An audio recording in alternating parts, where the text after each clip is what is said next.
점심 식사 잘 하셨습니까? 오후가 되니까는 굉장히 무더워지네요. 그리고 제가 잠시 그 식사 끝나고 나서 너무 우리 그 신앙에 대해서 너무 열나게 그냥 막 열이 나게들 서로 토론들을 해가지고 더 몸에 막 지금 열이 나 있습니다. 오늘 이제 이 하나님의 말씀을 통해서 오늘 이 오후 시간도 비록 지금 졸리고 참 힘든 시간이지만 주무셔도 됩니다. 하나님께서 보고 계십니다. 자, 오늘 말씀은 우리 누구나 다 알고 있는 장에 대해서 한번 말씀드리겠습니다. 마태복음 24장을 통해서 본 우리에게 주는 마지막 기별은 과연 무엇인가를 오늘 이 시간을 통해서 우리가 알아보도록 하겠습니다. 마태복음 24장은 예수님이 고난을 받으실 때인 안식 후 셋째 날인 화요일 밤에 감람산에서 제자들에게 예루살렘의 멸망과 당신이 재림의 직전에 일어날 사건들에 대해서 말씀한 것입니다. 이 장은 지금 우리에게도 적용되며 세상에 전해져야 할 세상 종말에 대한 것이기도 합니다. 또한 우리는 종말, 즉 마지막 때에 관한 예언의 말씀을 좀 더 깊이 알고 우리가 과연 어느 때에 살고 있는가를 알기 위해서는 예수님께서도 언급하신 마태복음 24장 15절의 다니엘이 말씀, 즉 계시를 통해서 기록한 다니엘서를 필히 연구하여야 한 것입니다. 다니엘서 그 중에 한 구절을 보겠습니다.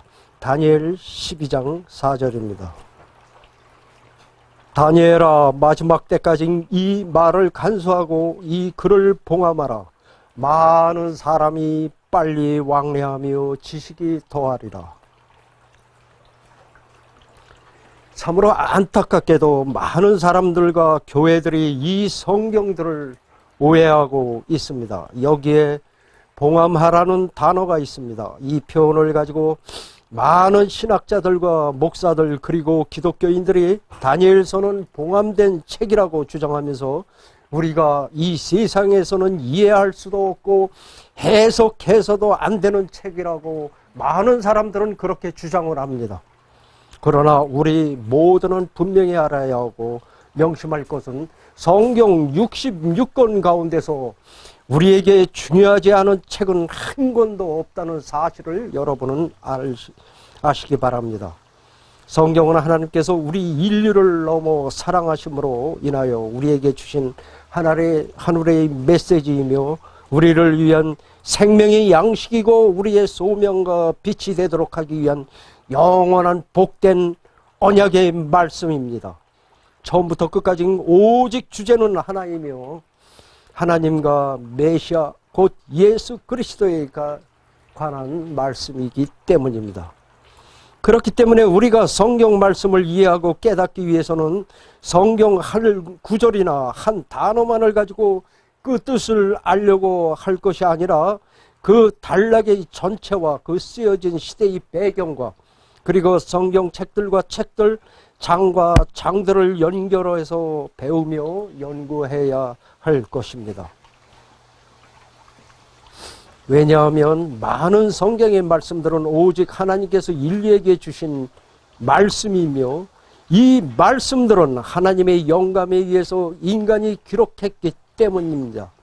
기자들은 시대와 배경 그리고 그 표현 방법은 그들의 형편에 맞게 쓰여졌지만 주제는 오직 하나님과 예수 그리스도에 대한 것입니다. 디모데후서 3장 16절에는 모든 성경은 하나님의 감동으로 된 것, 교훈과 책망과 바르게 함과 의로 교육하기에 유익하니라고 말씀하십니다. 우리가 보화를 얻기 위해서는 끊임없이 그 보화가 숨겨진 광맥을 파헤치고 발굴하려는 노력 가운데서 얻어지는 것처럼 진리의 말씀도 마찬가지입니다. 다른 사람들의 말들과 글들을 통해서만 배우려 하다가는 우리는 자칫 오류와 미혹에 빠질 수 있으며 또한 그런 신앙은 사상 누각처럼 모래 위에 집을 짓고 사는 것과 같습니다. 파이픈이 말하신 대쟁투 영문 559페이지에는 선지자 이사야의 말씀을 인용하시면서 이렇게 말씀하십니다. 혹이 너에게 지절거리며 속살거리는 심접한 자와 마술사에게 물으라 하거든 백성이 자기 하나님께 구할 것이 아니냐? 산자를 위하여 죽은 자에게 구하겠느냐 하라. 마땅히 율법과 중교의 말씀을 쫓을지니 그들이 말하는 바가 이 말씀에 맞지 아니하면 그들이 정령의 빛을 보지 못하리라고 이사야 8장 19절 20절에 말씀하셨습니다. 그렇기 때문에 다니엘 12장 4절도 이러한 사실을 알고 그 절을 연구할 때에 우리는 성경 말씀 가운데서 정확히 진리가 밝혀질 것입니다. 이 성경절을 주의 깊게 읽어보면 영원히 봉함하라는 것이 아님을 알게 될 것입니다.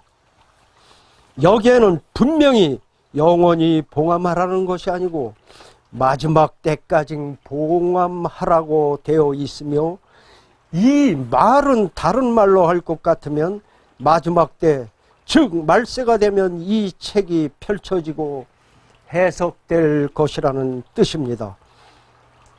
다니엘 12장 9절을 참고하시기 바랍니다.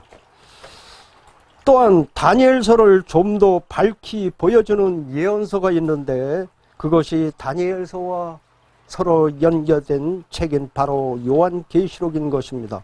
이 계시록에 기록된 말씀을 몇 구절 보겠습니다. 이 예언의 말씀을 읽는 자와 듣는 자들과 그 가운데 기록한 것을 지키는 자들이 복이 있나니 때가 가까움이라. 계시록 1장 3절 말씀입니다. 또 보라 내가 속히 오리니 이 책의 예언의 말씀을 지키는 자가 복이 있으리라.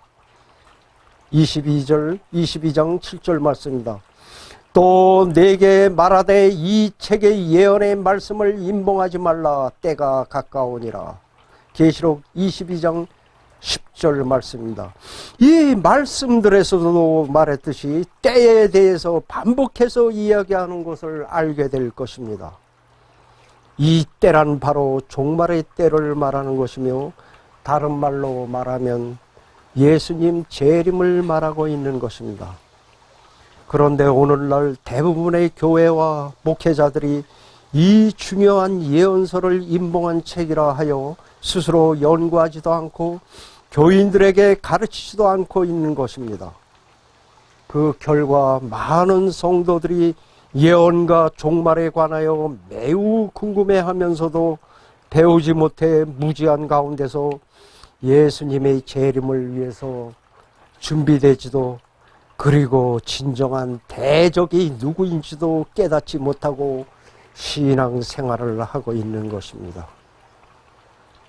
또한 이 예언서들을 자위대로 멋대로 해석하는 자들로 인하여 이 예언서들에 대한 불신감과 신뢰를 점점 더 떨어뜨림으로 해서 더 성도들로 하여금 멀리하게 되는 것입니다.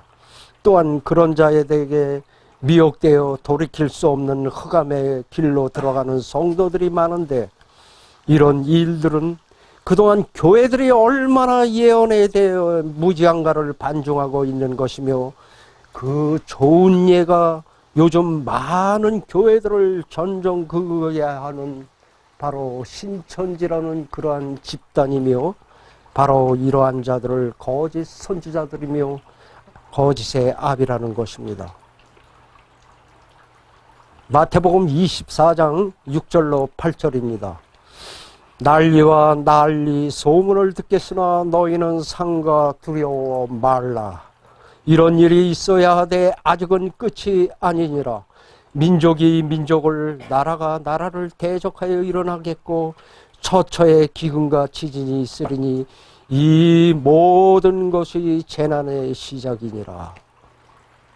이 말씀들은 세상 종말에 일어날 사건들과 지구에서 일어날 재난들에 대해서 말씀하시고 계신 것인데, 이 말씀이 과연 지금의 세상 현실에서 어떻게 성취되어 가고 있습니까?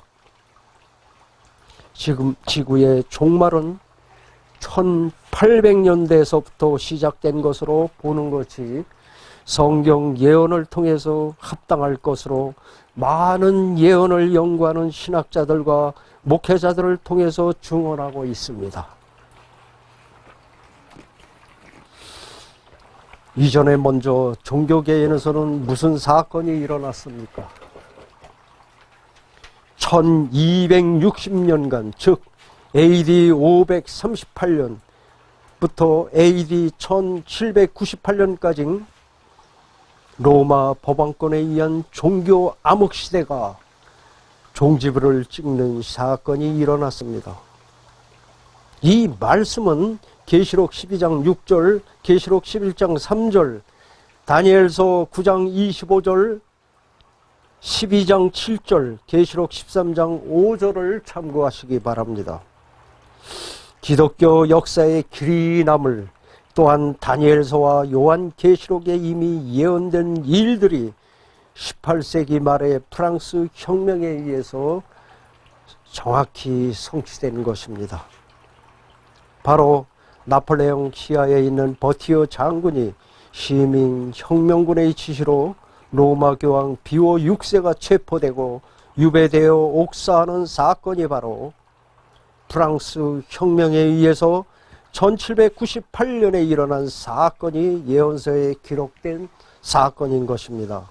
곧 동고투족이 무너진 해인 AD 538년부터 시작된 종교 암흑 시대가 1798년에 죽게 된 것 같이 종말을 고한 것입니다. 그랬던 로마 법왕권이 다시 살아나는 사건이 바로 요한계시록 13장 3절에 예언되었으며, 그 일이 다시 성취되어 오늘날에 이르렀던 것입니다. 그 사건이 1929년 이탈리아 베니토 무솔리니와 교황 비오 11세 사이에 라테란 조약을 통해서 바티칸을 교령으로 하는 교황 국가의 독립을 선포함으로써 죽게 되었던 상처감으로 다시 살아나는 것입니다. 또한 이 20세기에 들어와서는 세계 1, 2차 대전을 위시하여 무신론적인 사회주의 국가와 서방 자본주의 국가들 간의 이데올로기 냉전 시대로 들어서면서 끊임없이 전쟁이 끝이질 않았으며, 우리에게는 씻을 수 없는 동족 상잔의 아픔으로 역사의 길이 남을 6.25 전쟁도 이때에 반발되었던 것이며, 아울러 민족과 민족 간의 분쟁이 끊임없이 일어난 것이 20세기인 것입니다. 지금 우리 앞에 주어진 현실부터 한번 살펴보겠습니다. 왜냐하면 우리가 지금 처한 현실이 지금 세상 곳곳에서 일어나고 있는 일들의 축소판 같기 때문입니다. 또한 이스라엘 열왕기 시대의 우상 숭배와 배도의 길로 깊이 빠진 시대에 북방 이스라엘과 남방 유다로 분열되어 각각 주변 제국 나라들에 의존하며 그들의 영향을 받아서 국렬은 분열되고 하나님에 대한 위대함이 저들 이방 나라의 신들보다도 못한 상태에 처했던 그때의 상황과 지금 우리의 상황이 너무나도 비슷하기 때문입니다. 좀 더 지켜봐야 할 것이지만 그렇지 않습니까? 이와 같이 주변 열강들, 곧 미국과 중국과 러시아와 일본이라는 그야말로 세계 강대국들 사이에 점점 제국주의화 돼가고 있는 저들의 틈바구니에서 갈 바를 모르고 있는 우리나라의 현실이기에 우리는 이러한 일을 보더라도 이 세상이 얼마나 종말로 치닫고 있는지를 굳이 먼 데서 찾지 않아도 되기 때문입니다.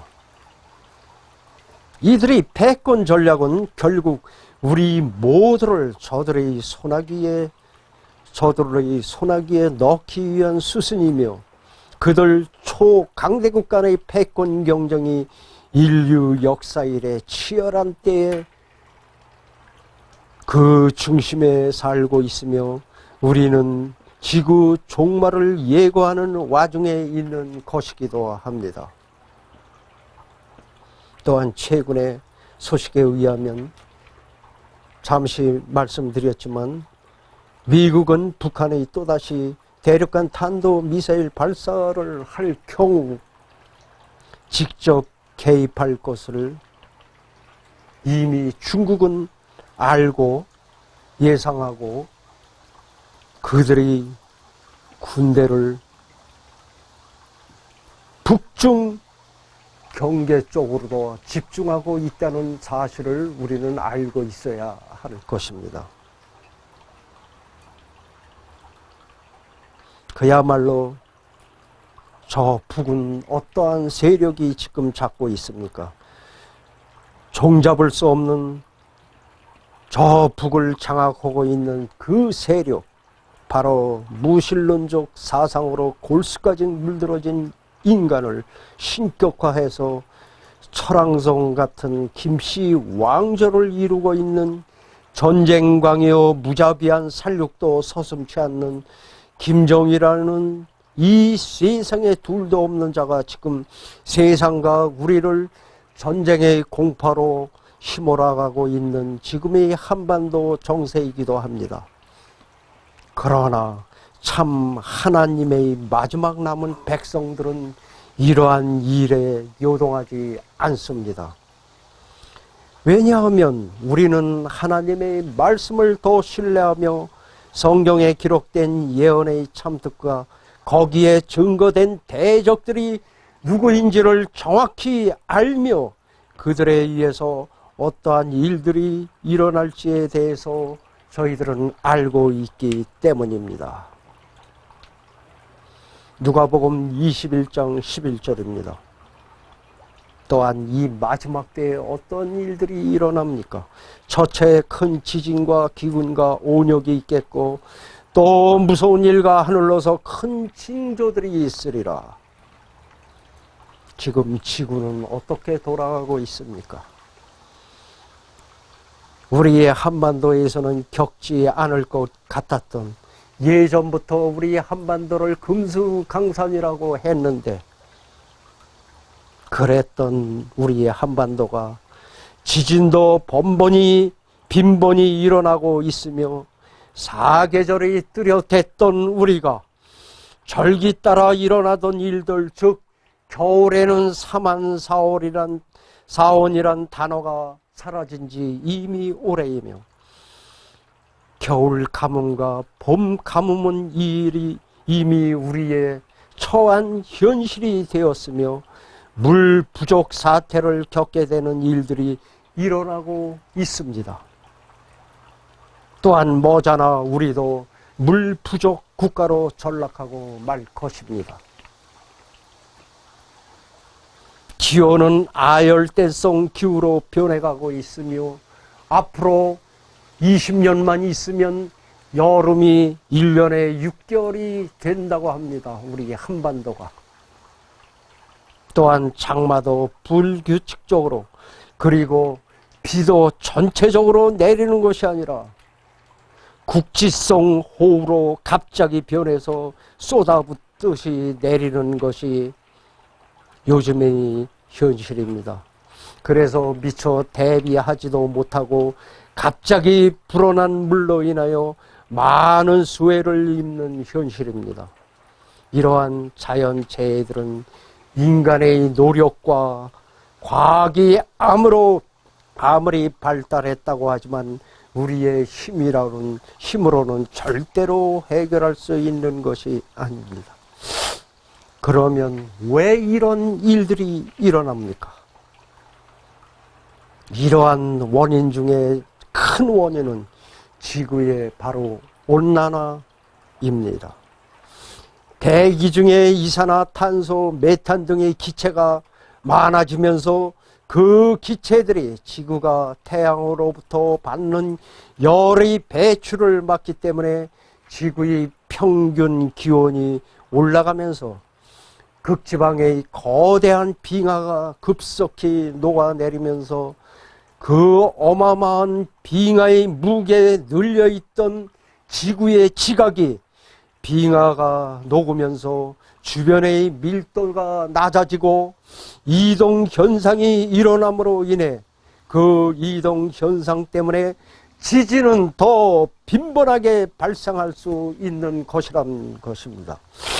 또한 강도는 점점 더 높아지고 또한 인구 밀집 지역으로 점점 다가오고 있는 현실이기도 합니다.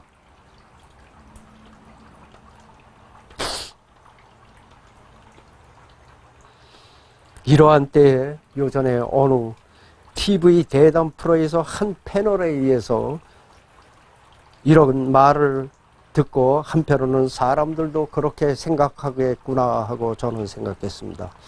무슨 말인가 하면 지금 우리가 살고 있는 이 한반도는 비록 불안하기는 하지만 단군 이래 처음 가져보는 전쟁이 없는 긴 시간을 살고 있다는 것입니다. 사실 우리 한반도의 그 역사를 볼 것 같으면 그 다음 수없이 외침의 침입을 받아왔고 또한 국내에서는 서로 통일이다 뭐다 해가지고 국론 분열 전쟁은 끊임이 없었고 부족 간에도 그랬고 그랬던 것이 우리의 역사입니다.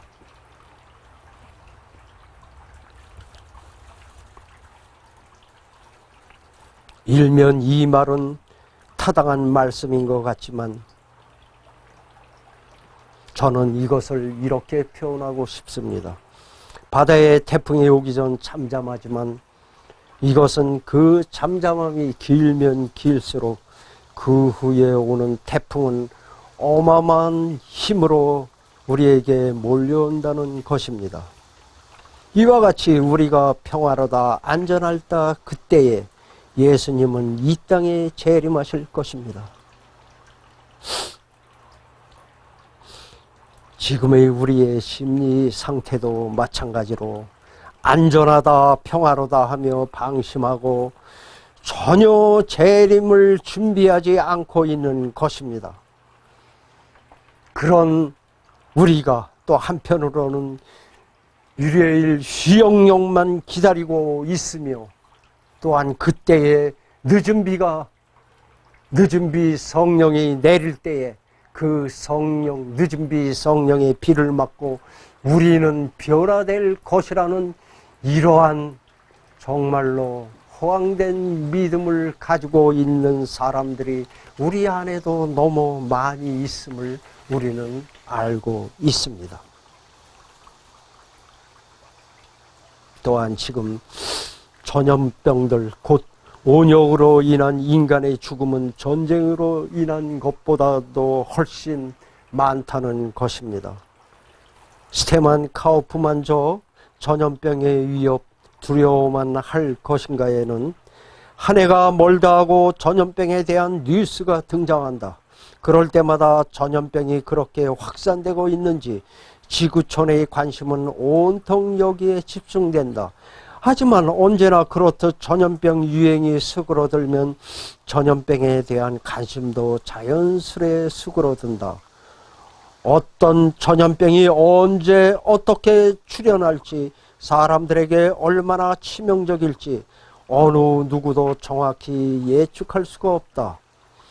광우병, 사수, 조류 인플루엔자 같은 전염병들이 신문 지상에 등장할 때마다 그저 재수 없는 수백 명 정도가 전염병에 걸려 목숨을 잃었다고 치부해버리고 만다. 그러나 이런 것들은 빙산의 일각에 불과하다. 지구촌 어디에선간 매일 약 5만 명이 전염병으로 목숨을 잃고 있다는 사실에 대해서 언론에서조차 침묵하고 있다. 지금 우리는 이러한 시대에 살고 있습니다. 매년 새로운 질병이 창궐하고 하루에 한두 번씩은 꼭 조류 인플루엔자다, 구제역이다. 그래서 우리 신문 지상에 뉴스에서 논하고 있습니다. 그러나 그 시간이 지나면 우리는 또 그냥 잊어버리고 맙니다. 그러나 이 마지막 때는 분명히 온역이 이 세상을 덮칠 때가 있을 것입니다. 마태복음 24장 3절입니다. 예수님께서 감람산에 계실 때 제자들이 조용히 와서 이렇게 묻습니다. 우리에게 이르소서 어느 때에 이런 일이 있겠사오며 또 주의 임하심과 세상 끝에는 무슨 징조가 있겠사오리까? 마태복음 24장 12절입니다. 말씀하십니다. 불법이 성함으로 많은 사람의 사랑이 식어지리라. 과연 여기서 말하는 불법은 무엇입니까? 바로 십계명 둘째 돌판에 하나님께서 친수로 기록하신 이웃과 가족 간의 사랑하라고 주신 하나님의 사랑의 율법이 무시되고 있으며 파괴됨으로 인하여 모든 인간관계가 파국으로 치닫고 있는 이때에 우리는 살고 있습니다. 내 부모를 공경하라, 살인하지 말지니라, 간음하지 말지니라, 내 이웃에 대하여 거짓 증거하지도 말지니라, 내 이웃의 아내를 탐하지 말지니라, 내 이웃의 집이나 그의 남종이나 그의 여종이나 무릇 내 이웃의 소유를 탐내지도 말지니라. 신명기 5장 16절에서 21절 말씀입니다. 지금 세상은 어떻습니까? 남자가 부모를 떠나 그 아내와 연합하여 둘이 한 몸을 이룰지어다. 창세기 2장 24절 말씀입니다. 에덴에서 제정하시고 아담에게 배필을 만들어 짝을 지어주시고 가정 제도를 통하여 인간 상호 간의 사랑을 나누며 공존하게 하신 가정 제도는 완전히 무너졌으며 이혼이 이제는 일상이 되어버린 요즘의 세태이며 이로 인하여 가정의 평화는 사라진 지 오래이며 심지어는 결혼 자체를 기피하는 그런 때가 되고 말았습니다. 이로 인하여 생육하고 번성하여 땅에 충만하라는 하나님의 말씀도 이미 잊혀진 지 오래인 것입니다. 자, 저 세상을 지금 보십시오. 요즘 주부들 간에 농담인지 진담인지는 모르겠지만 이제 저 바깥에 남자친구 한둘이 없으면 그런 사람은 바보 취급을 받는 이러한 세상이 되고 말았습니다.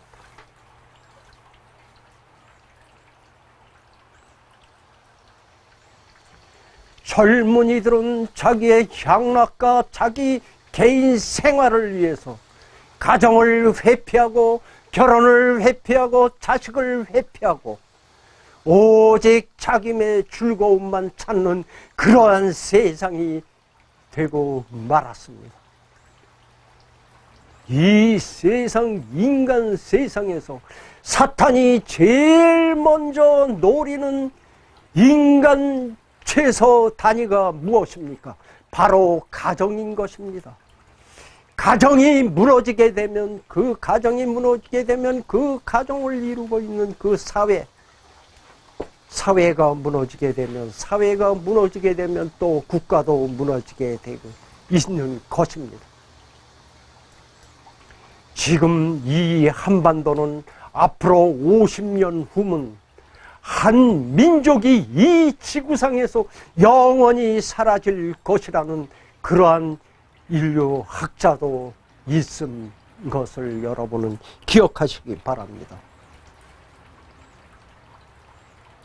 얼마나 지금 심각한 시대에 우리가 살고 있습니까?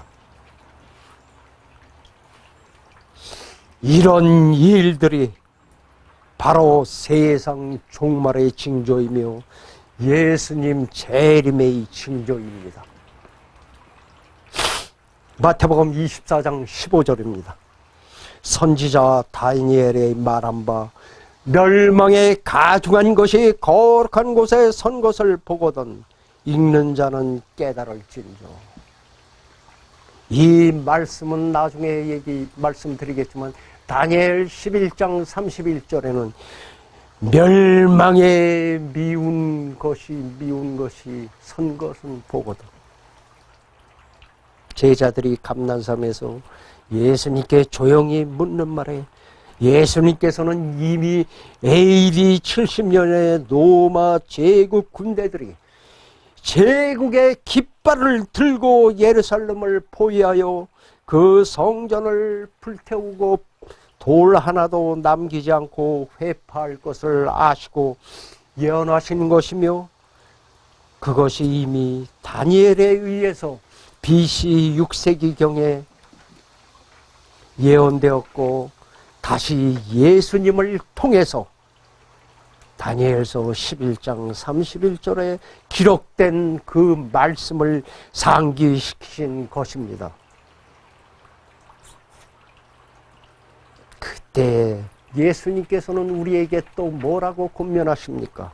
마태복음 24장 16절 20절에는 그때 유대인은 자들은 산으로 도망할지어다 너희가 도망하는 일이 겨울이나 안식일이 되지 않도록 기도하라. 이런 일들은 예수님께서는 비록 제자들에게 예루살렘의 멸망에 대해서 말씀하신 것 같지만 이 말씀은 그보다도 더 먼 훗날에 있을 지구 종말의 때를 염두에 두시고 온 인류에게 다가올 종말의 때를 위해서도 말씀하신 것입니다. 다니엘 11장 31절입니다. 군대는 그의 편에 서서 성소 곧 견고한 곳을 더럽히며 매일 드리는 제사를 폐하여 멸망케 할 미운 물건을 세울 것이며 라고 기록된 다니엘서에서 말하는 멸망케 할 미운 물건과 성소, 즉 마태복음 24장 15절의 거룩한 곳, 그것은 과연 어디를 말하는 것입니까? 시편 76편 2절에는 그 장막이 또한 살렘에 있으며 그 처소는 시온에 있도다. 78편 68절 69절에는 유다 지파가 그 사랑하시는 시온산을 택하시고 그 성소를 산의 높음같이 영원히 두신 땅같이 지으셨으며, 시편에서 말하는 장막과 처소는 바로 솔로몬이 아버지 다윗의 유지를 받도록 지은 예루살렘 성읍에 있는 성전을 말하고 있는 것이며, 이 모든 식양과 모양은 바로 모세가 시내산에서 하나님의 지시대로 지은 성막 성소가 견고한 토대 위인 시온산에 세워진 예루살렘 성전인 것입니다. 바로 하나님이 거하시기 위해 당신의 처소로서 지은 거룩한 곳, 바로 예루살렘 성읍에 있는 성소를 말하는 것입니다. 역대상 28장 12절 19절에는 또 성신이 가르치신 모든 식양 곧 여호와의 전의 뜰과 사면의 모든 방과 하나님의 전 곳간과 성물 곳간의 식양을 주고, 다윗이 가로되 이 위의 모든 것의 식양을 여호와의 손이 내게 임하여 그려 나로 알게 하셨느라. 그런 그 성전을 성지자 학개는 두 번째 성전에 대해서 이렇게 말하고 있습니다. 학개 2장 9절 7절입니다. 이 전의 나중 영광이 이 전 영광보다 크리라. 만군의 여호와의 말이니라. 또한 만국을 진동시킬 것이며 만국의 보배가 이르리니 내가 영광으로 이 전에 충만케 하리라. 만군의 여호와의 말이니라. 이 말씀에 대해서 대쟁투 학헌 28페이지에는 이 성전은 첫 성전이 누부갓네살에 의해서 파괴된 후 사로잡혀 갔던 사람들이 황폐된 고국으로 돌아와서 그리스도께서 탄생하시기 약 500년 전에 다시 건축한 것이었는데, 그 사람들 가운데는 일찍이 솔로몬이 지은 훌륭한 성전을 본 노인들도 있었는데, 그들은 새 성전이 기초가 놓일 때 그것이 처음 성전보다 못한 것을 보고 그들은 울었다고 말합니다. 둘째 성전은 그 웅장하고 화려한 점에 있어서 처음 성전과 비교가 안 되었다. 그리고 그 처음 성전에서 하나님의 임재를 나타내던 신성한 표적들로 말미암아 거룩하게 되지도 못하였다. 그 성전은 하나님께서 받으셨다는 어떤 초자연적 권능의 표시도 없었다. 새로 건축된 성소를 가득 채울 영광의 구름도 없었다. 그 제단 위에 있는 제물을 사를 불도 내려오지 않았다. 지성소 그룹들 사이에 있었던 하나님의 영광의 빛, 즉 세키나도 더 이상 볼 수 없었다. 그곳에서 법궤와 속죄소와 중거의 두 돌판도 볼 수 없었으며 제사장들에게 여호와의 뜻을 알리는 음성이 하늘로부터 들려오지 않았다. 이것이 바로 예수님 그 당시에 예루살렘 성전을 이 학개는 이렇게 예언한 것입니다. 여러 세기 동안의 유대인들은 하나님께서 학개를 통하여 주신 허락이 어느 곳에서 성취되었는지 보이기 위하여 헛된 노력을 그들은 해왔다. 교만과 불신으로 말미암아 그들의 마음은 선지자 말씀의 참 뜻을 깨닫지 못하였다. 둘째 성전은 여호와의 영광의 구름으로가 아니라 신성의 모든 충만이 육체로 거하시는 분, 육신으로 나타나신 하나님께서 직접 임재하심으로 존귀하게 되었다. 이와 같이 예수님께서 말씀하신 마태복음 24장 15절의 거룩한 곳은 바로 예루살렘 성전이며, 이 두 번째 성전은 곧 예수님 자신이심을 말하신 것입니다. 그럼 이 시대에 하나님께서 거하실 성전은 과연 어디입니까? 인간의 역사를 통해서 원시 성소와 제단 성소와 성전 성소, 성막 성소, 정전 성소, 그리고 지금 하늘 성소, 즉 또한 우리 육체 성소, 바로 이 시대에는 교회가 성소이며 우리 마음에 지어진 육체 성소, 즉 우리 각자는 하나님의 거하실 수 있는 성전이 되는 것을 여러분은 깊이 명심하시기 바랍니다. 아멘. 고린도전서 3장 16절에는 너희가 하나님의 성전인 것과 하나님의 성령이 너희 안에 거하시는 것을 알지 못하느냐. 그런 지금 예수님께서는 우리 만문 앞에서 예수님께서는 우리의 만문을 두드리고 계신 것입니다. 계시록 3장 20절의 말씀입니다. 그런데 우리 안에는 어떤 상태입니까? 온갖 죄의 잡동사니와 바벨론 정신으로 가득 채워져서 예수님의 음성은 듣지 못하고 있는 그러한 우리의 현실입니다.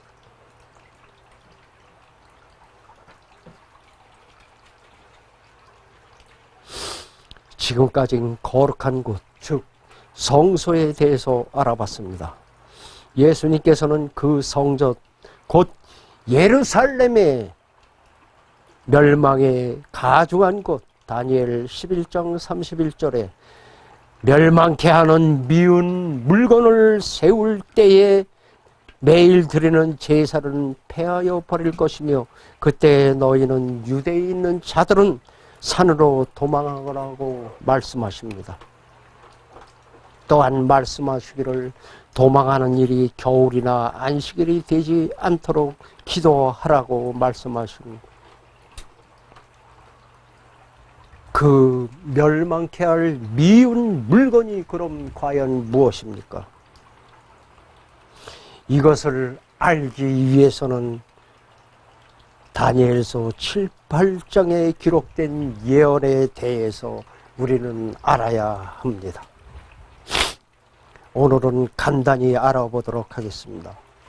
우리는 다니엘 2장에 나오는 한 신상을 통해서 금머리로 표상된 바벨론을 말하는 것이며, 은은 가슴 두 팔을 꼬고 있는 그 가슴, 은으로 표상된 그리스, 즉 헬라, 메데 바사를 얘기하고 있는 것입니다. 또한 배는 무엇으로 되어 있습니까? 동은 어디를 표상하고 있습니까? 즉 그리스, 헬라를 말하고 있습니다. 또한 철은 어디를 말하고 있습니다? 다리, 종아리, 바로 이교 로마 제국을 얘기하고 있는 것입니다. 그리고 흙과 철이 섞인 나라들, 바로 이 시대 열국을 얘기하는 것입니다. 7장과 다니엘 7장과 8장에는 이 나라들이 또한 짐승으로 다시 묘사되었음을 알고 있습니다. 짐승으로 다시 묘사되면 그 나라들의 성격과 그 모양과 행동들을 통해서, 그리고 하고 있는 모양을 통해서 그 짐승들이 상징된 그런 모양들을 통해서 세계 역사에 기록된 나라들을 나타내고 있습니다. 또한 그 짐승들의 나타난 순서에 의해서 세상 나라의 흥망성쇠와 그들의 때에 대해서도 알게 된 것입니다. 마태복음 24장 15절과 다니엘 31장 31절에 멸망케 할 미운 물건은 이 세상 마지막 때에 나타날 나라와 세력을 말하는 것이며, 신상 종아리로 상징된 철나라, 즉 로마 제국이며, 짐승은 넷째 짐승으로 심히 무섭고 그 이는 철이요 그 발톱은 노시며 먹고 부서뜨리며, 다니엘 7장 7절입니다. 또한 이 짐승은 10뿔이 있으며 8절에서 그 뿔을 유심히 보는 중 다른 작은 뿔이 그 사이에서 나더니, 8절 말씀입니다. 로 묘사된 로마 제국의 법통을 이어받은 종교 세력으로서 세상을 지배하고자 하는 로마 법왕권, 곧 가톨릭 교회를 말하고 있는 것입니다. 이 이교 로마는 사탄의 종으로서 끊임없이 여자의 자손, 즉 예수님을 없애려고 하고 있으며, 교회를 핍박하며 또한 예수님 어린 양을 따르는 그 하나님의 백성들을 계속해서 핍박하는 세력으로서 마지막 때까지 곧 예수님 재림 때까지 남아 예수 그리스도와 교회와 그 백성들을 멸절시키고 세상을 자기의 수중에 넣으려고 할 것입니다. 이런 일들은 이미 예수님 탄생하시기 전 150년 전에 남방왕과 북방왕에 의해서도 이루어졌습니다.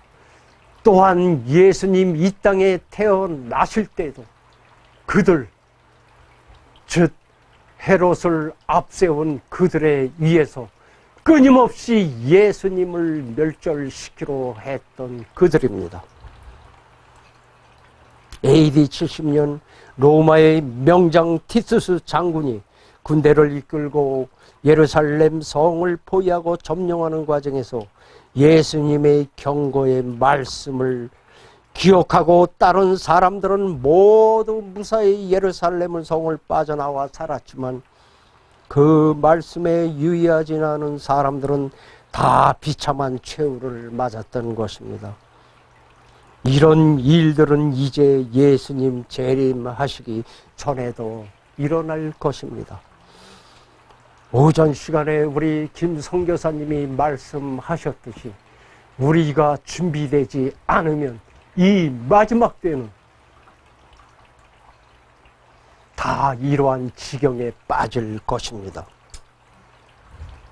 그럼 이 시대의 소망 곧 예수님 재림을 간절히 기다리며 하나님의 계명을 지키며 예수 믿음을 가진 하나님의 마지막 백성들이 도망할 산과 피신처는 과연 어디입니까?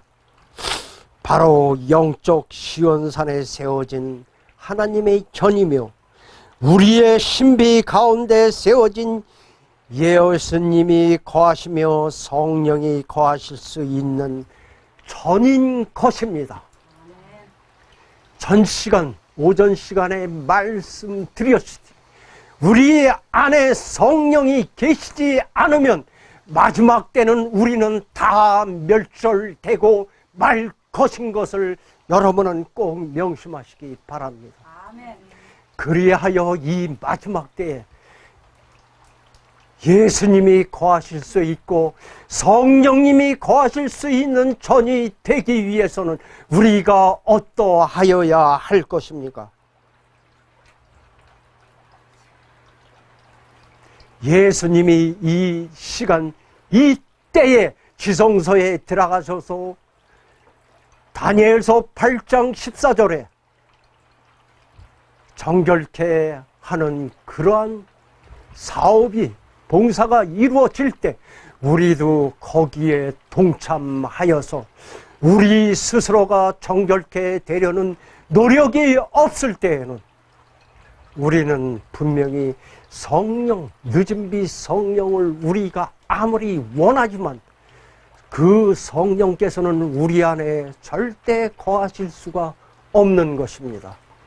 우리는 한 마음을 가지고 두 신을 섬기지 수가 없는 것입니다. 그래야 해서 엘리야 선지자도 갈매산 앞에 이스라엘 그 당시에 백성들에게 뭐라고 그랬습니까? 나를 하나님을 여호와 하나님을 선택할 것이냐 그렇지 않으면 바알을 선택할 것이냐. 우리 앞에도 이제 머지않아 이런 선택이 우리 앞에 닥쳐올 그런 때가 있을 것입니다. 또한 이 마지막 때에는 어떤 일이 일어납니까? 마태복음 24장 4절로 5절로 11절입니다. 너희가 사람의 미혹을 받지 않도록 주의하라. 많은 사람이 내 이름으로 와서 이르되 그리스도라 하여 사람을 미혹하리라. 거짓 선지자가 많이 일어나 많은 사람을 미혹하리라. 지금 세상에는 자칭 내가 재림 예수다 하는 자들이 세상 곳곳에 창궐하고 있습니다. 지금도 저에게는 한 달에 아니면 두 달에 한 번씩 자칭 예수 그리스도라는 자가 친필러서 계속 메시지를 나에게 보내고 있습니다. 지금 그러한 세상에 우리는 살고 있는 것입니다.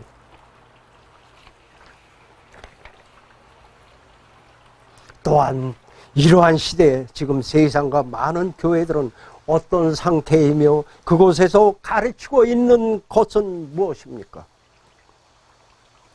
지금 이 세상은 마치 소돔과 고모라와 때와 같이 음탐함과 탐욕에 젖어 날 새는 줄 모르고 도덕심은 완전히 땅에 짓밟혀 남녀노소가 따로 없으며 이제 우리나라에서도 소수자의 인권을 존중한다는 명목으로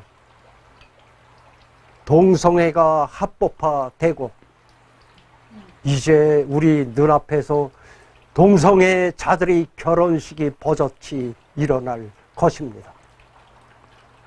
소돔과 고모라 때와 같이 어쩌면 그때부터 지금이 더 한지도 모르겠습니다. 사람의 생명은 정말로 경시되고 파리 목숨만도 느끼지 못하는 지금의 젊은 이들입니다. 아무 이유 없이 지나가는 사람을 죽이는 그러한 시대에 우리는 살고 있는 것입니다.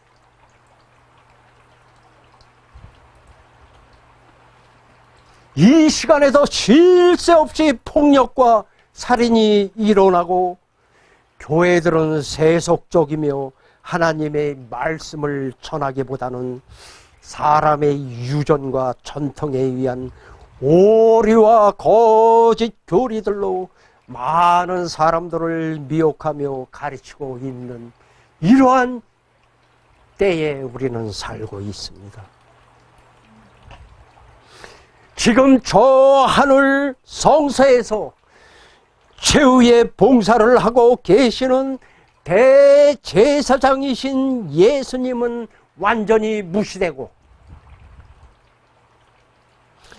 하늘 지성소 보좌 및 법궤 안에 보관된 십계명은 이미 폐해졌다고 그러한 회개한 논리로 로마 법왕권에 의해서 변개된 천주교의 십계명을 따라서 이교 우상인 태양 숭배의 날인 일요일을 숭배하며 그것을 주의 날로 저들은 여기고 지금 신앙생활을 하고 있는 것입니다.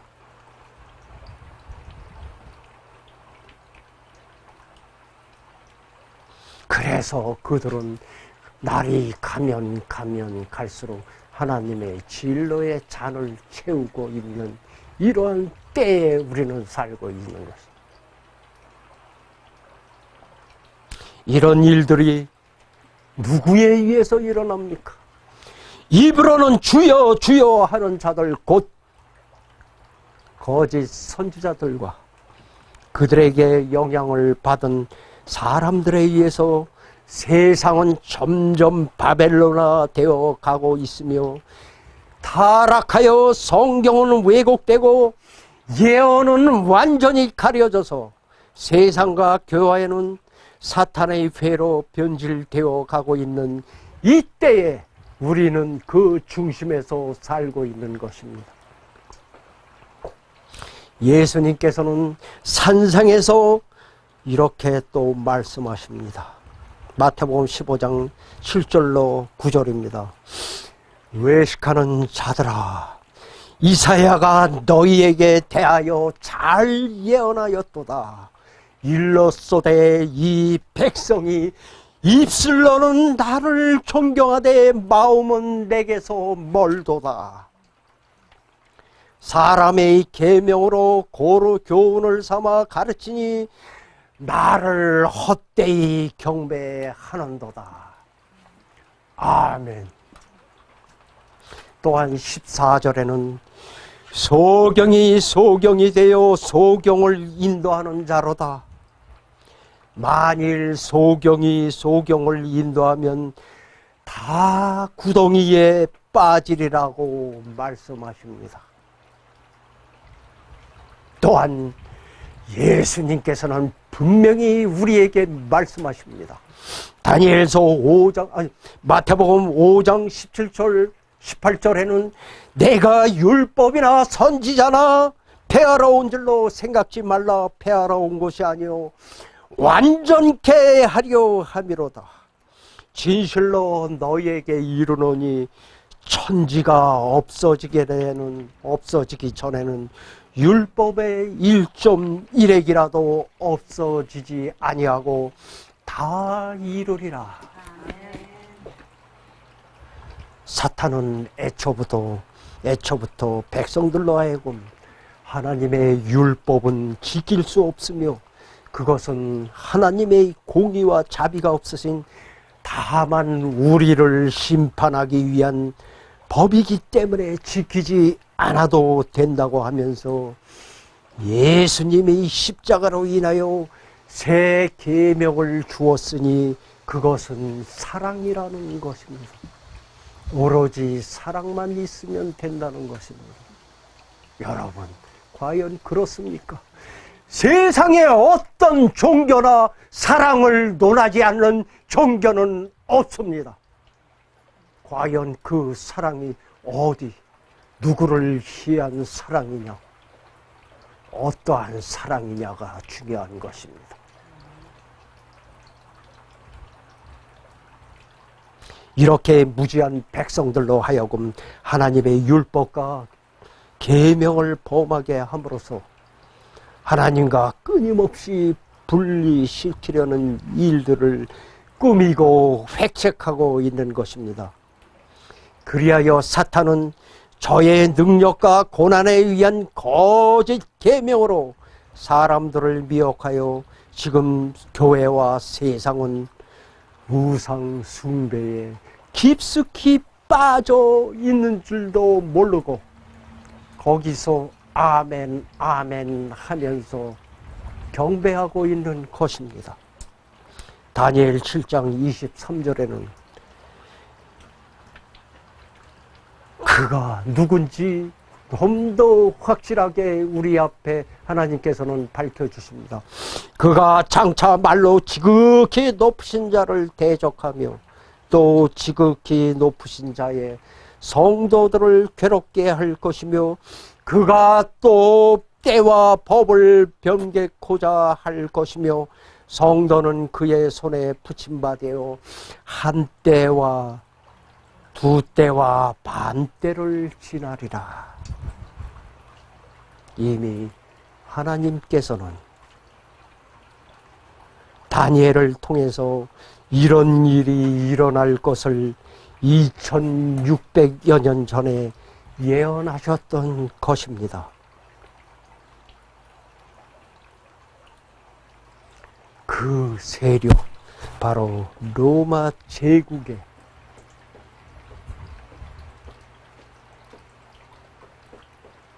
우상 숭배를 하던 그 제국이 어느 날 그들의 전략적인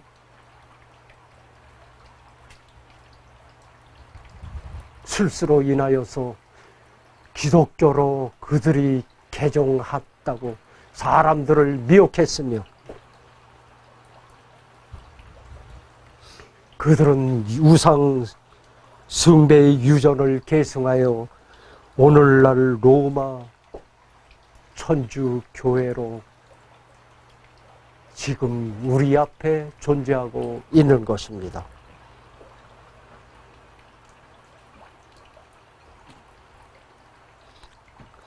그리하여 가톨릭 교회 안에는 하나님께서 금하신 신상들과 온갖 이교 종교에서 전승된 의식들과 기물 그리고 많은 이교적인 형상과 조형물들로 가득한 것입니다.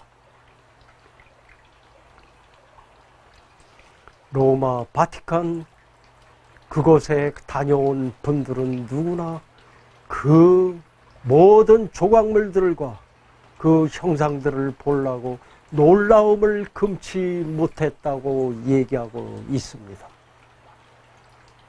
심지어는 그 바티칸 궁 안에 그 기둥에는 그 기둥에 어떤 문양이 그려져 있습니까? 바로 용의 그 조각이 그려져 있는 것을 저는 사진을 통해서 확인하였습니다. 이 모든 것들이 예수님께서 말씀하신 멸망의 가중한 것, 곧 멸망케 할 미운 물건이 세워질 때를 말씀하신 것이며 바로 적 그리스도를 말하는 것입니다.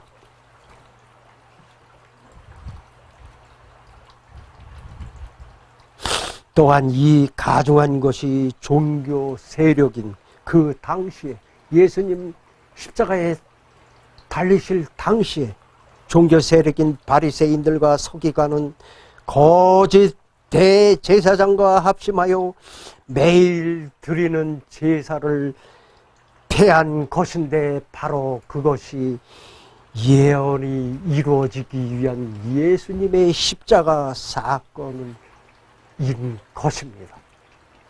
그것이 그래서 매일 드리는 제사가 폐해졌다고 다니엘 11장 31절에는 또 기록한 것입니다. 누구에 의해서? 그들에 의해서. 이것은 하나님께서 예언을 성취하시기 위한 예수 그리스도의 십자가 희생인 것입니다. 태초에 우리에게 약속하신 그 언약이 십자가 사건으로 인하여서 우리 앞에 성취되고 우리 앞에 밝히 구속의 경륜이 밝혀진 것입니다.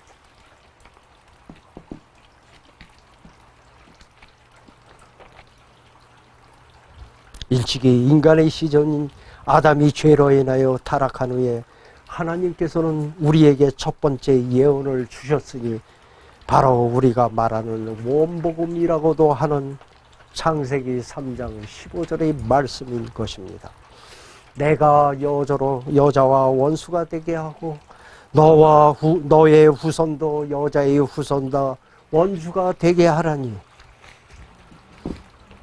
여자의 후손은 내 머리를 상하게 할 것이요 너는 그의 발꿈치를 상하게 할 것이니라 하시고 바로 이 세상이 처음부터 종말 때까지는 끊임없이 선과 악의 대쟁투가 있을 것임을 예언하신 것입니다. 리브 앤드 헤럴드 1898년 11월 9일자에는 하나님의 계명을 범하는 자, 사람이 율법을 범하는 자와 연합하는 모든 자에게 온 우주는 말하기를 그들은 인간 대리자 중에서 가장 작은 자라고 말하는 것이다. 그들은 본인들이 하나님께 불충할 뿐 아니라 다른 사람들을 가르쳐서 하나님의 율법을 범하게 한다.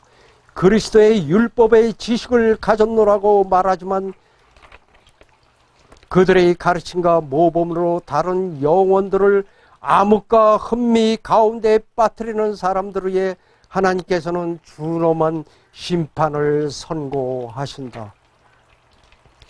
이 세상 종말의 때에는 백성들의 소망과 혼돈되어가는 세상에 대한 공포를 먹이로 삼는 하나님의 성령을 빙자한 수많은 선지자들, 즉 사기꾼과 협잡꾼 같은 자들이 창궐하여 세상은 점점 더 어렵게 하는 일들이 갈수록 많아지며 세상은 더 하나님과 분리될 것이다.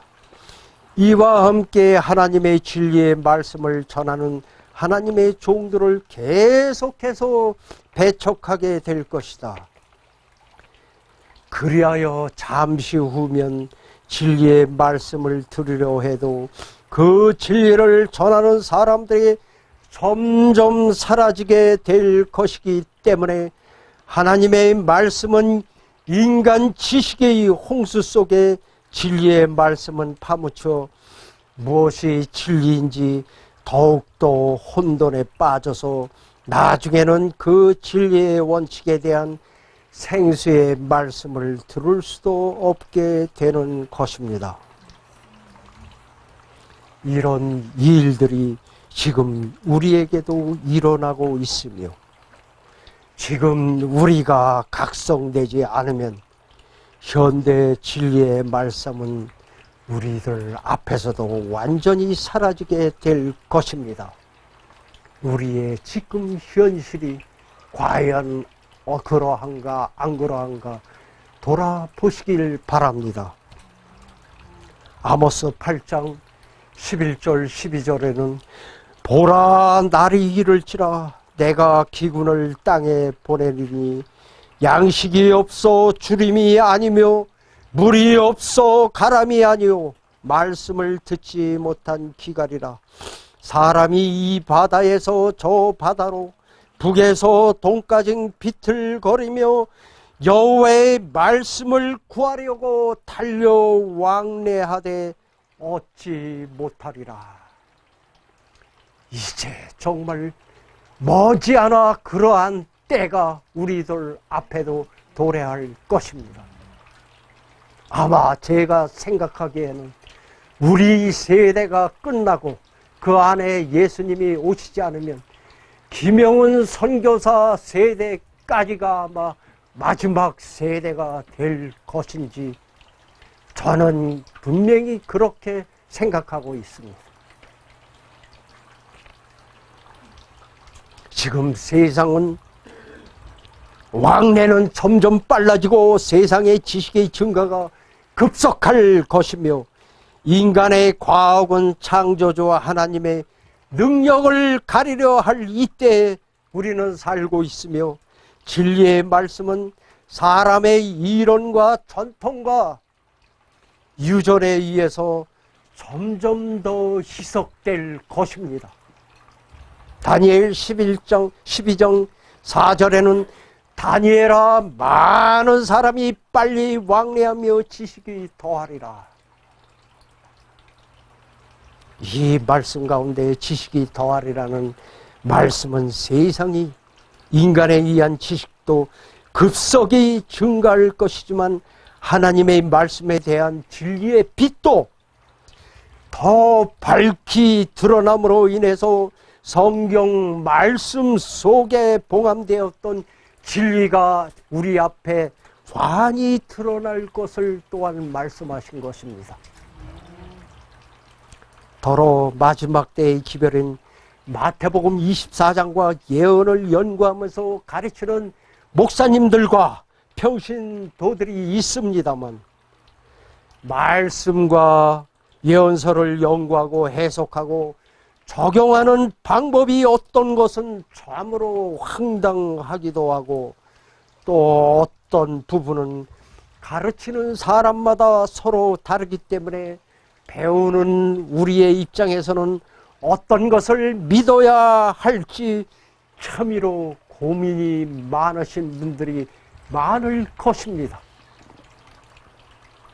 말씀, 특히 예언서를 연구할 때 그 말씀 속에 나타난 진리를 깨달을 수 있는 최선의 방법은 말씀에 순종하는 믿음을 가지고 바른 길로 갈 수 있도록 가르쳐달라고 하나님께 계속해서 간절히 기도해야 하며, 그러한 동기를 가지고 간절히 기도하면 하나님께서 분별력을 주시고 마침내 가장 안전한 바른 길로 인도해 주실 것입니다. 에레미야 33장 3절, 계시록 22장 10절, 베드로 후서 1장 19절 20절을 계속 읽어보겠습니다. 너는 내게 부르짖으라. 내가 내게 응답하겠고 내가 알지 못하는 크고 비밀한 일을 내게 보이리라. 또 내게 말하되 이 책의 예언의 말씀을 임봉하지 말라. 때가 가까우니라. 또 너희에게 더욱 확실한 예언이 있어 어두운 데 비치는 등불과 같으니 날이 새어 샛별이 너희 마음에 떠오르기까지 너희가 이것을 주의하는 것이 가아니라. 먼저 알 것은 모든 예언은 사사로이 풀 것이 아니니. 이 세상은 지금 급속하게 변화하고 있으며 지식의 홍수로 범람하고 있습니다. 오늘날 온 세계가 사용하고 있는 컴퓨터만 보아도 실감할 수 있습니다.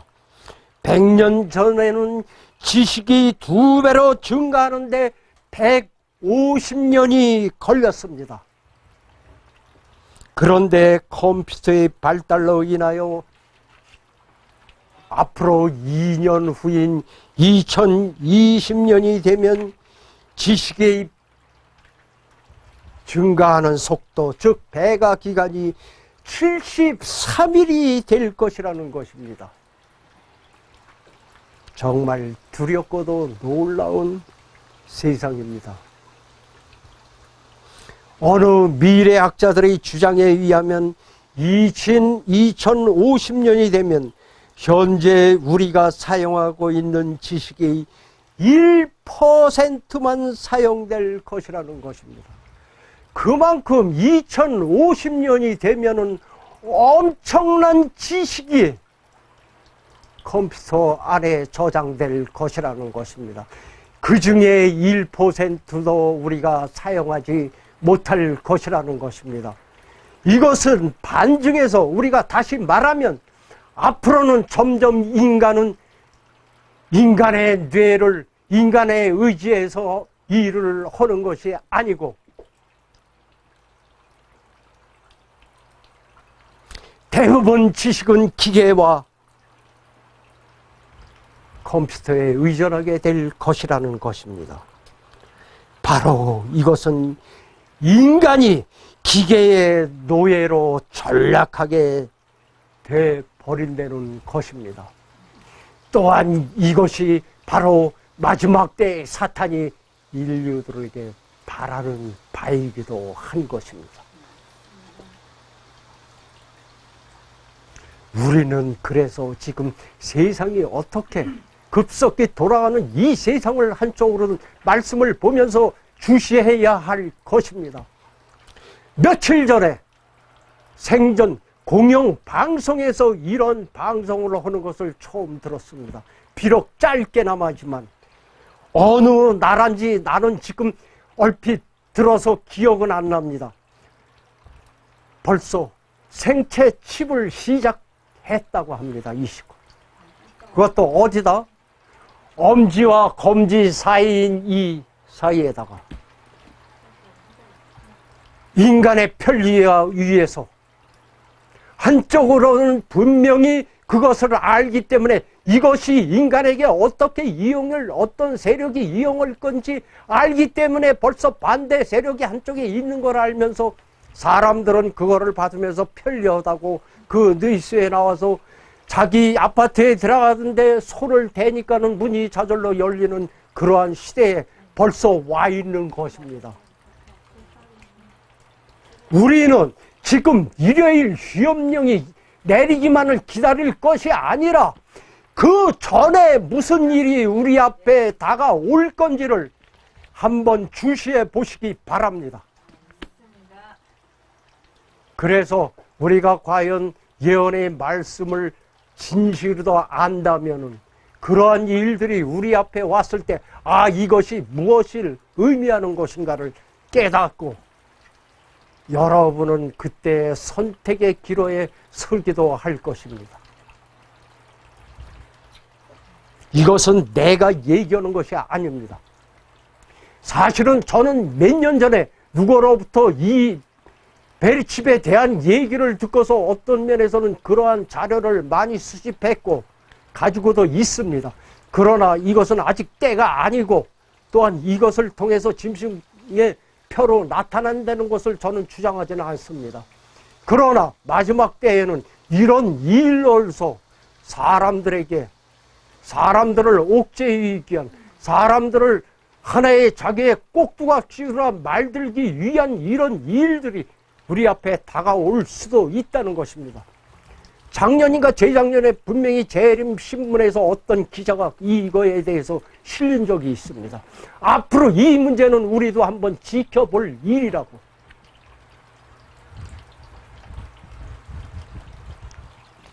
여러분은 이거를 꼭 그냥 기억하십시오. 공연히 우리 안에서 이런 얘기를 얘기했다 하면 저처럼 한동안 수없이 몰매를 맞고 수없이 이상한 사람으로 다 몰아가는 지금 그런 때입니다. 시간이 지나는데 여실히 증명이 되고 있죠. 이러한 무서운 세상이 도래할 이때에 하나님께서는 사도 요한을 통해서 하늘 성서에서 봉사하고 계시는 예수님의 봉사하는 모습을 보여주셨으니 그것이 바로 요한계시록인 것입니다. 계시록 1장 1절로 3절입니다. 예수 그리스도의 계시라. 이는 하나님이 그에게 주사 반드시 속히 될 일을 그 종들에게 보이시려고 그 천사를 그 종 요한에게 보내어 지시하시는 것이라. 요한은 하나님의 말씀과 예수 그리스도의 증거 곧 자기의 본 것을 다 증거하였느니라. 이 예언의 말씀을 읽는 자와 듣는 자들과 그 가운데 기록한 것을 지키는 자들이 복이 있나니 때가 가까웁니다. 요한계시록은 성경의 대미를 장식할 마지막 책입니다. 또한 요한계시록은 성경 전체의 요약이며 결론이요 완성인 것입니다. 실제로 구약 성경 39권 가운데서 26권이 계시록에 직접 인용되었고 계시록 총 절수 444절 가운데서 278절이 구약 성경에 직접 이용을 했거나 색채를 정확하게 나타내고 있는 것을 우리는 알게 될 것입니다. 초창기에 여기 계신 중 미국에서 살다가 이쪽에서 사신다는 어느 한 여사가 오셨습니다. 처음에 오셔서 우리에게 세 천사의 기별을 들었고 요한계시록에 대해서는 알았다 합니다. 우리 이 집사가 아직도 그분하고 연락은 됩니다. 왜 여기에 참석하느냐 안 오느냐 좀 참석하십시오 그랬더니 그분이 지금 여기서 나가는 그 교회 목사님에게 여기 이런 데 가서 우리가 요한계시록을 내가 배우려 하는데 그랬더니 그 목사님 하시는 말 당장 요한계시록은 필요도 없고 그런 걸 알 필요도 없다고 목사.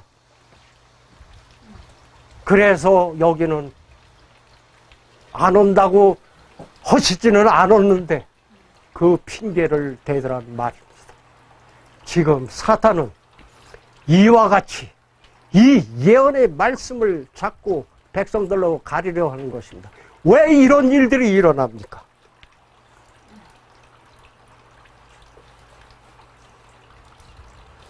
그 아래는 그들의 정체와 그들의 때에 대해서는 너무나도 정확하게 기록했기 때문에 이 말씀을 알게 되면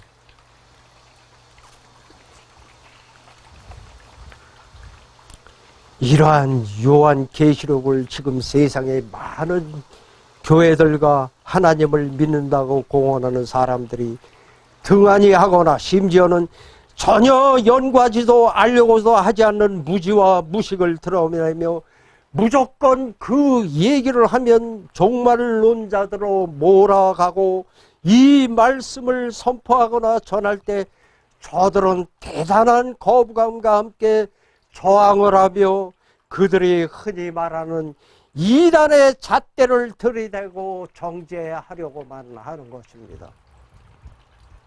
계시록은 한마디로 인류 6천년간의 역사 속에서 일어나는 선과 악의 대쟁투의 역사서이며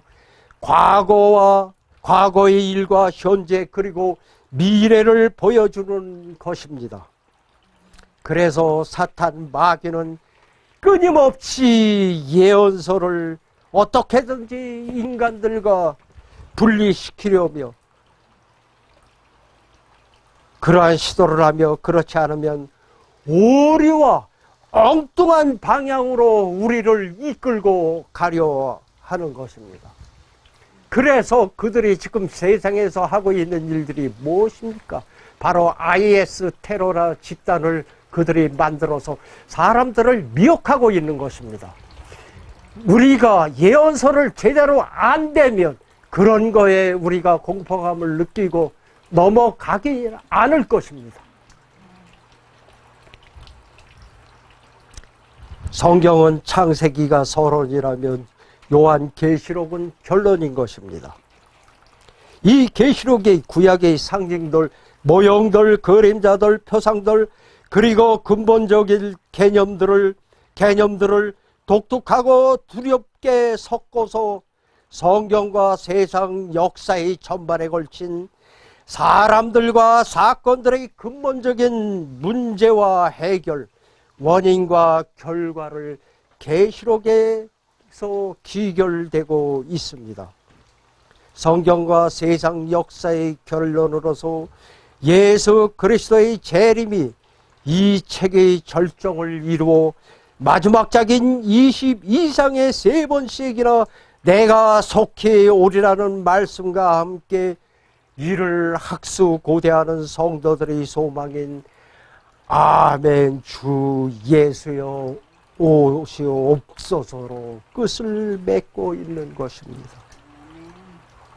다시 되풀이하는 것 같습니다만 우리가 분명히 알아야 할 것은 예수님께서 감람산에서 제자들에게 마태복음 24장 16절에 언급하신 다니엘이 말한 바, 즉 다니엘서를 알아야 계시록도 우리가 쉽게 이해가 될 것입니다. 사도행적 영문 571, 585페이지에는 요한은 하나님과 그리스도와 그리고 하늘의 천사들과 교제하였다. 그리고 그들로부터 미래의 모든 시대를 위한 교회를 위한 가르침을 받았다. 이 세상 역사의 마지막 장면에 일어날 사건들이 그의 앞에 요약 제시되었고 거기서 그는 하나님에게서 받은 계시들을 기록하였다. 요한 계시록에는 성경의 모든 책들이 만나고 종결된다. 여기에 다니엘서를 보충하는 것이 있다. 전자는 예언이요 후자는 계시이다. 인본된 책은 계시록이 아니요 말세에 관하여 언급한 다니엘서의 예언의 부분이다. 목사와 복음 교역자에게 보내는 증언 영문 112, 116, 115페이지에는 다니엘서와 계시록뿐만 아니라 신구약의 다른 예언서도 연구하여야 한다. 계시록이라 하는 이름은 인봉되어 있는 책이라는 말과는 다른 뜻이다. 계시라는 것은 어떠한 중요한 것을 나타내었다는 뜻이다. 역사는 반복될 것이므로 계시록을 다니엘서와 연관지어 연구하라. 악한 자는 아무도 깨닫지 못하되 오직 지혜 있는 자는 깨달으라. 다니엘 12장 10절에는 말씀하십니다. 우리는 다니엘서를 통해서 이 세상 역사 6천년간을 하나님께서 주관하시고 이끄셨고 앞으로 어떻게 전개될 것인지에 대해 알았으며 이제 우리 앞에 무슨 일이 닥칠지를 도 예측할 수 있음으로 인해서 살아계신 하나님을 체험하시게 될 것이며 진정 하나님을 체험하시길 바랍니다. 다니엘 9장 24절로 27절을 전 시간에 우리 김영훈 선교사님을 통해서도 우리가 배웠습니다. 집에 가서도 다시 한번 이것을 연구해 보시기 바랍니다.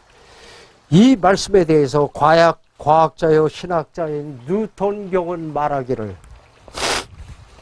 다니엘의 예언을 거절하는 사람은 누구나 그리스도교 신학을 뒤엎는 일을 하는 셈인데, 이는 그리스도교 신학이 그리스도에 관한 다니엘의 예언 위에 기초하고 있기 때문이다라고 단호하게 결론을 내리고, 다니엘의 주제는 2장의 금속 신상도 아니고 7장의 작은 뿔도 아니며, 다니엘서의 핵심은 허물을 마치고 죄를 끝나고 죄악을 영원히 속량하심으로써 영원한 의를 드러내시고 이상, 즉 비전과 예언을 응하게 하신 인류의 유일하신 구세주 예수께서 기름 부음 받은 자, 곧 메시아로 소개된 유일한 책이다라고 말하고 있는 것입니다. 바로 그것이 다니엘 9장 24절 25절에 기록된 7일에와 62일에 관한 예언이며, 그것이 의미하는 것이 무엇이며 그때 일어난 일들이 정확히 예언된 것입니다. 또한 마지막 때에 다니엘 8장 14절에서는 예수님께서 십자가 성소 봉사를 마치시고 두 번째 칸인 성지성소에 들어가셔서 인류를 위한 최후의 봉사를 하고 계신 것을 우리는 깨닫게 된 것입니다. 다니엘 8장 14절의 2300주야에 대한 예언이 이루어졌을 때에 그 예언이 완전히 이해되지는 않았지만 부분적으로 이루어진 일이 무엇입니까?